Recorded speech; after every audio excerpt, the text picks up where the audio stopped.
বোর্ডের নির্দেশে কেকেআর থেকে বাদ মুস্তাফিজুর। বাদ পড়ার পর মুখ খুললেন বাংলাদেশি পেসার।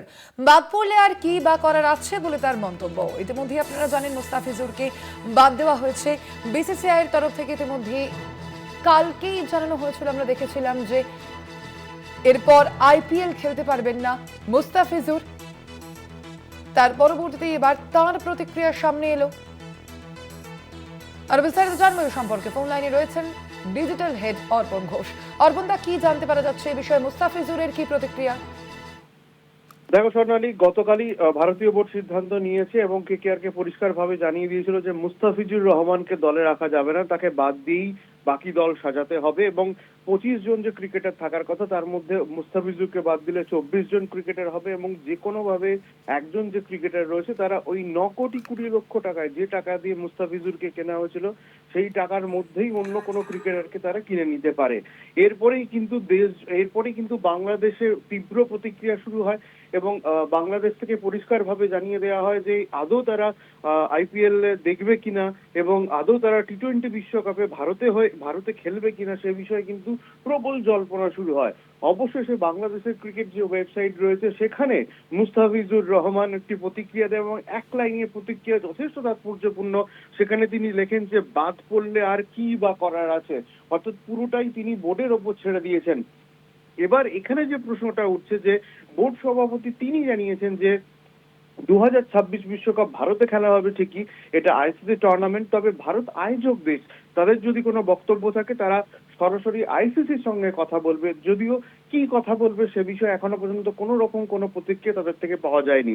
তবে গুরুত্বপূর্ণ যে বিষয়টি সেটা হচ্ছে যে গতকাল একটি সোশ্যাল মিডিয়া পোস্ট করে আসিফ নজরুল, যুব ও ক্রীড়া উপদেষ্টা ইউনূস সরকারের। তিনি একটি সোশ্যাল মিডিয়া পোস্টে দুটি দাবি করেছেন। দুটি দাবির মধ্যে গুরুত্বপূর্ণ কি, আইসিসি যেন টি-20 বিশ্বকাপের ম্যাচ ভারত থেকে শ্রীলঙ্কায় স্থানান্তরিত করে। অর্থাৎ ভারত এবং পাকিস্তানের সঙ্গে এখন ক্রিকেটীয় সম্পর্ক সেটা হচ্ছে আইসিসি টুর্নামেন্ট খেলা এবং নিরপেক্ষ দেশে খেলা, সেটাই চাইছে বাংলাদেশ। রাজনৈতিকভাবে বারবার যে প্রশ্নটা উঠছিল যে পাকিস্তান কোনোভাবে বাংলাদেশকে উস্কাচ্ছে, সেটা যেন এই কথার মধ্যে আরো একবার প্রমাণিত হলো। দ্বিতীয়টি হচ্ছে এছাড়াও 2026-এর আইপিএল বাংলাদেশে ব্রডকাস্টিং যেন না করা হয়। অর্থাৎ যেহেতু বাংলাদেশের একমাত্র ক্রিকেটার মুস্তাফিজুর রহমান কলকাতায় খেলছিলেন, অর্থাৎ আইপিএল খেলছিলেন, তাকে যেহেতু বাদ দেওয়া হয়েছে সেই কারণে বাংলাদেশে যেন কোনোভাবেই আইপিএল ব্রডকাস্ট না হয় সেদিকটা দেখতে বলেছে। অর্থাৎ এই যে দুটো দাবি খুবই গুরুত্বপূর্ণ দাবি এবং উস্কানিমূলক দাবি বলেই চিহ্নিত করা হচ্ছে। কারণ একাংশ তো তাই কথা বলছে, কারণ যেভাবে পাকিস্তান বাংলাদেশকে সাপোর্ট করছে, ভারত বিরোধী করে তুলছে, এটাও কিন্তু সেই রকমই একটা পদক্ষেপ। যদিও মুস্তাফিজুরের বাদ দেওয়া বোর্ডের সিদ্ধান্ত এবং সেটাই বাংলাদেশে জল্পনা শুরু হয়েছে। পরবর্তীকালে এটা কি হয় সেটাই দেখতে হবে। এখানে দুটি বিষয় অবশ্যই নজর রাখতে হবে। কি কি বিষয়? এক, যে পরবর্তীতে বাংলাদেশের কোনো ক্রিকেটার আদৌ আইপিএল খেলবেন কিনা বা ভারত খেলাবে কিনা সেটার দিকে নজর রাখতে হবে।